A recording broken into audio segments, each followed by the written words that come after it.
Man, the British tabloid at the center of a national scandal over abuses by the press in the United Kingdom is closing down. We now have word that the News of the World, infamous for its role in hacking into the phone messages of the people its journalists were writing stories about, will close. Its final edition will be printed this Sunday.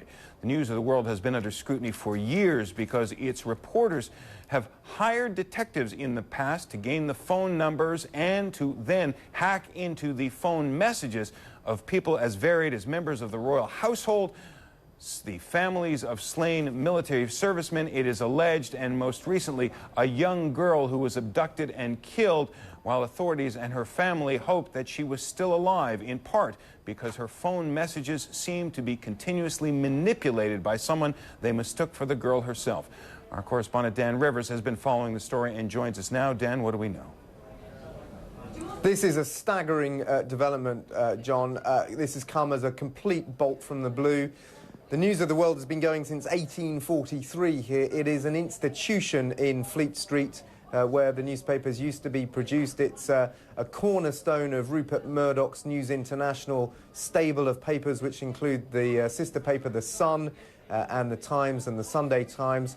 Everyone knew that it was in big trouble with all these advertisers pulling out of this Sunday's edition, but to close the paper completely is a staggering development in all this. This has just happened literally in the last 5 minutes, so we're pretty short in terms of any reaction yet. But let me just recap for you what this story was all about. It had been proven or alleged, really, that the News of the World and journalists and private detectives working for the News of the World had been engaged for years in systematic phone hacking into the voicemails of everyone, really, from Prince William to top politicians to sports stars, even a murdered 13-year-old girl, Millie Dowler.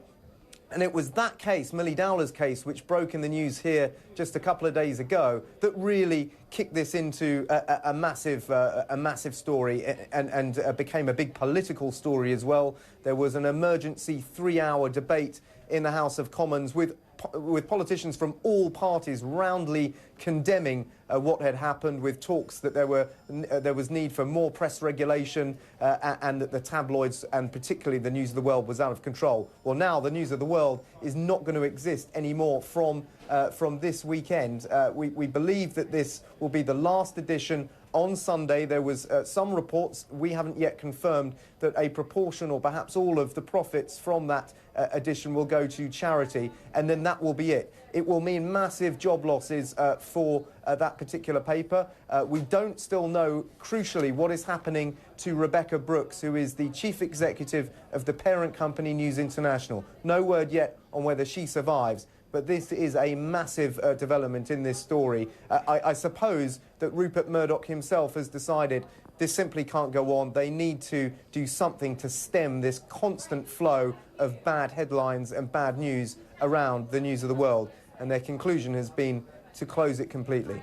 Rupert Murdoch is, of course, probably the most powerful media baron in the world. He was not personally linked to any of this, but some of the newspaper's most fierce critics are saying that his son, James Murdoch, did have at least enough of a hand in this to be under suspicion himself. What can you tell us about that? Yeah, well, this was an allegation that was really underlined in that emergency debate yesterday in the House of Commons. One Labour opposition member of Parliament, Chris Bryant, was very clear. He said that James Murdoch had been involved in a cover-up which amounted to a criminal act here, perverting the course of justice. Now, News International has denied any sort of cover-up. It's denied, its chief executives and senior management have denied knowing that this practice of hacking into phones was going on. But the more that this went on, the more allegations were coming out about the dubious practices that were involved at the News of the World. There was suggestions of some sort of spying on detectives who were investigating a murder which involved detectives that had worked for News of the World. It was all getting incredibly distasteful. There were suggestions that families of dead soldiers killed in Afghanistan had had their voicemail messages listened to as they grieved for their loved ones. And the list of people that potentially had been targeted by the News of the World was getting bigger and bigger almost every hour. And every hour also the number of firms pulling out of advertising for this Sunday was growing as well. And I think it got to the point clearly where they just realised this wasn't going to be a viable business anymore. It had become a toxic brand. No one wanted to go near it. And so what they've decided to do is to close it down completely.